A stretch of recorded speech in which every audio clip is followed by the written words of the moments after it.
Welcome to the Creative Minds Smart Money podcast, where we turn financial confusion into creative confidence. I'm Samantha Eck, bookkeeper and fractional CFO for creative entrepreneurs. Each week, I'm sharing my financial expertise and actionable strategies to help you build a thriving creative business. Plus, you'll hear from industry experts who bring fresh perspectives on growing your business beyond the numbers. Because building a successful creative business starts with strong financial foundations. Your next chapter starts now. You're listening to the Creative Minds Smart Money podcast. And today is a topic that I have talked about before, but is one that I really want to dive into the cons of, because I think there are too many people who jump into S-Corp super early at the advice of people who don't fully understand the breadth of an S-Corp and then end up getting super overwhelmed, and they can end up actually shutting down. So I really want to talk about today is the dangers of an S-Corp and why you should really consider all of the sides of things before switching to an S-Corp. And please, for the love of all that is good and holy, if you are not making money yet, please don't become an S-Corp right off the bat. Unless you have some huge funding from someone, don't just become an S-Corp, okay? So I want to talk really, everyone online makes it sound like switching to an S-Corp is like the ultimate financial glow up. Like, oh, you should just get an S-Corp and you'll save on taxes. But I want to reiterate that it's not always the right move. So yes, an S-Corp can save you money, but jumping in before you're ready can also really backfire, and backfire hard. It can cause you a lot of heartache and stress that you don't need. So we're going to dive into the real dangers of becoming an S-Corp early, what you need to have in place before you make this switch, and a checklist to know exactly when the time is right. But I want to preface this by saying that regardless of what I say in this episode, yes, please follow it, but also please consult with a CPA or a lawyer who is someone who helps you transition to an S-Corp to fully understand if you are ready. Yes, use this, but also consult with someone additional, please. First of all, quick refresher. What is an S-Corp? An S-Corp is a tax classification, not a business entity. So you can be an LLC or a C-Corp that chooses to be taxed as an S-Corp. You cannot be a sole proprietor. You have to be an LLC. So a lot of LLCs eventually will elect to be an S-Corp. I've considered it because I'm an LLC. I'm considering switching to an S-Corp. The main appeal is that you pay yourself a reasonable salary and take the rest as distributions which aren't subject to self-employment tax. Okay? So it sounds amazing until you realize what comes with it. The dangers of electing too early is what we're really focusing on today and what we want to really focus on. So first of all, you are now a payroll provider, okay? So when you become an S-Corp, you're a payroll provider. You have to run payroll for yourself. There's no more casual owner's draws and being like, oh, okay, I'm just going to take $1,000 out right now. You need payroll software like Gusto, like Patriot Payroll, like QuickBooks, things like that. And if you miss a payroll tax deposit, the IRS isn't playing around. You know, you now have to pay yourself consistently, and you have to pay yourself a reasonable salary. You can't just be like, I'm going to pay myself $500. No, it has to be reasonable. So if you're a social media manager, usually that requires you doing some research into what a reasonable amount a social media manager might be paid. And if you are underpaying yourself, the IRS is going to have that be like a huge red flag. So you need to make sure that you have a reasonable salary and that it is actually reasonable. It's not just like, okay, I'm just going to pay myself $500, because you can't. That's not how this works. Okay. So you also have an increased administrative burden. So you do need to file a corporate tax return, which is a Form 1120-S. It is very different from your 1040 that has the Schedule C. It is very different, which is why a lot of CPAs, a lot of tax preparers will charge exorbitant amounts for it, because it is a very complex tax return. It's not as simple as a Schedule C. A lot of them will say it is easier than a Schedule C, obviously because there's no personal stuff on it, but it is not as simple as a Schedule C. You'll need very accurate books, proper payroll records, and someone to file your taxes. So of course there is that as well, considering all these costs that you are adding to. So we've already talked about that, but we're talking about how, payroll is a cost. We're talking about how payroll software is a cost. We're talking about how, the cost of a CPA, the cost of a bookkeeper, the cost of someone to keep all those records straight. It is extra work and extra costs every single year. So that's something you also want to consider. Reasonable salary is a legal gray zone. So the IRS does require you to pay yourself a reasonable salary, but it doesn't define what it means. So again, this is one of those cases where we wish the IRS would just tell us something, but they don't. So if you're too low, you risk an audit. You risk them auditing you and saying, like, why are you paying yourself too low? But if it's too high, you also risk losing the tax benefit that comes with paying yourself a reasonable salary. So you have to walk a fine line and document it, which is why I'm saying you need to talk to a CPA and actually understand what is a reasonable salary for you. I can't tell you that, but it does have to be reasonable. That's what I can tell you. And tax savings aren't always worth it. So if you have a K net profit, and that does mean that your savings may get eaten up by payroll processing fees, CPA costs, annual S-Corp compliance. What you could save in taxes could actually cost you more in admin and stress because you want to make sure that you're staying compliant as an S-Corp. So again, that's something that you want to think about.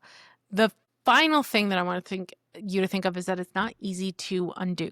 So you can revoke it, but it's complicated and it's not something to mess with casually. So if you're getting into an S-Corp, you want to make sure that you're actually ready, because once you elect, you're in a whole set of new rules, both legally and financially. So again, this isn't something you want to do lightly and just be like, hey, I'm making enough money, I'm going to switch to an S-Corp. I actually went through this. So I actually decided that I was going to do this last year. And shockingly, like very shockingly, I learned that there is so much more to it than just switching to an S-Corp. Okay. So there are times when an S-Corp doesn't make sense. Okay. So automatically, these are red flags that you should be like, you know what? No, I'm not ready for an S-Corp. And if someone's trying to push that on you, you kind of have to push back at this point because it just doesn't make sense to you. You're still building consistent revenue or having fluctuating months. So if your months are up, down, up, down, up, down, you are not ready for an S-Corp. Please do not sign up for an S-Corp. It's going to hurt you. You don't want to run payroll yet. If you're someone who's scared of payroll, maybe you don't want to have that compliance issue. You don't want to think about it. It doesn't make sense. You pay yourself ad hoc, not consistently. So you're taking money as needed from your business. It's not very consistent. You don't have a bookkeeper or someone to keep track of your books. It's obviously, again, something that's the audit risk for an S-Corp is much higher than the risk of an LLC. So you want to make sure that you have someone on your team who's able to do that, because there's a lot more complexity that comes with S-Corp bookkeeping than just LLC bookkeeping. You're looking for simplicity and peace, not complexity and compliance. So if you're someone who just wants simple, there's no reason you need to switch away from an LLC. Yes. Are you going to pay a little bit more taxes? Yes. But you need to decide if the taxes are worth the additional stress or not. So now we want to talk about the exact checklist for when it's time to become an S-Corp. And I want you to loosely keep these in mind. Again, please talk with someone else, but also utilize this again. So if you're unsure, just run through this list. And if you can't check most of these boxes, like I would say 90%, it's too soon. So don't even think about it. Your net profit is consistently 60K plus. If you've hit 60K plus in net profit after expenses for at least 2 quarters in a row, you're probably ready and you're probably okay to become an S-Corp. Now, net profit is your bottom line number. So it's after all the expenses for 2 quarters in a row. And that's 60,000 per quarter. That's not just 60,000 total. That's 60,000 per quarter. You're probably good to go. You're already paying quarterly estimated taxes. If you're cutting checks for 8 to 10K a year, then yes, you have real tax exposure and the cash flow to handle it, because obviously, that means that you do have a lot that you're paying in taxes. So that's something that you want to look at as well if you're paying that much in taxes.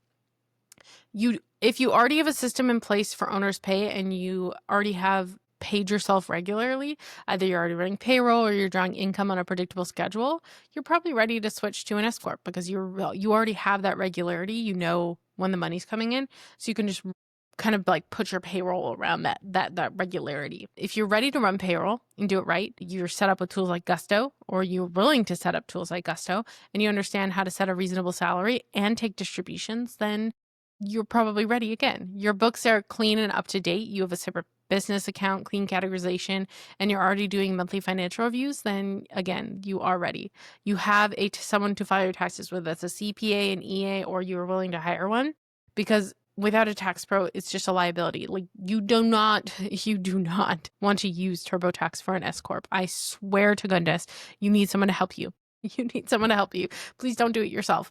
You need someone who knows how to handle the compliance part of it. And it's so complicated. And I just want to make sure that you are staying protected. And of course, if you're thinking like someone who is ready for retirement, saving for taxes, building sustainable income, not really flying by the seat of your pants anymore, then it's probably time to switch.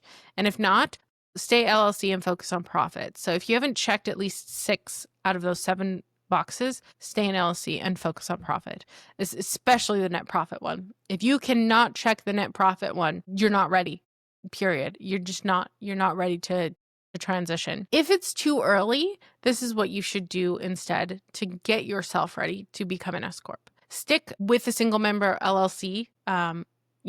Stick with that for the time being. Obviously, you can also be sole prop, but stick with being a single member LLC that is taxed as a sole proprietor. Because as a single member LLC, you are a disregarded entity. So you are technically a sole proprietor that just has an LLC, if that makes sense. It's a weird thing. But anyways, stick with it if it's too early. Focus on raising your prices, tracking your time and your profitability, paying yourself regularly on a schedule, and then saving for taxes quarterly. And then, of course, getting support from that bookkeeper or CFO will help you build that financial foundation so that you can finally see when it is fully time to switch to an S-Corp. And sometimes switching to an S-Corp comes with a new EIN, which means doing away with your current set of books and having a new set of books. Because again, S-Corp taxes, S-Corp bookkeeping adds a lot of complexity that not a lot of people are familiar with. Okay. I just want you to understand that an S-Corp is not a badge of legitimacy. It is a tool, and using the right tool at the wrong time is still the wrong move. And I don't want you to rush into something that someone has been pushing on you because they're like, oh, you're ready, when really you're not. And I don't want you to end up getting into this tight spot where you can't get out of really easily. And now you're kind of stuck. You know what I mean? So clarity is better than rushing. And of course, your peace of mind is more valuable than any sort of tax loophole. So just make sure that you're fully ready before you even consider transitioning, and don't transition too early because I would hate that for you. Okay. So if you found this episode really valuable, please like it, comment, subscribe, share it on social media so that other creatives can find this podcast. And if you found this valuable and you think, people need to know more about the dangers of S-Corp, please share this online with other people who you think will enjoy it. Okay. If you want more topics like this, or you have an idea for topics, fill out the form in the description box below, and I'd be happy to review it and talk about different topics on the podcast. As you already know, we are not going to have as many guests anymore. In fact, if we do have guests, they're going to be more clients, and we're going to be doing client studies or case studies based on those clients and how their successes, so that we can really see the benefits of having a good bookkeeper on your team. I am working with a podcast manager now, so a lot of things are shifting and changing with the podcast, but I'm still so excited to continue doing what I'm doing, and I'm so excited to just dive into it. Okay. So, as always, I wish you the best week ever, and we'll see you next week. Farewell, fellow travelers.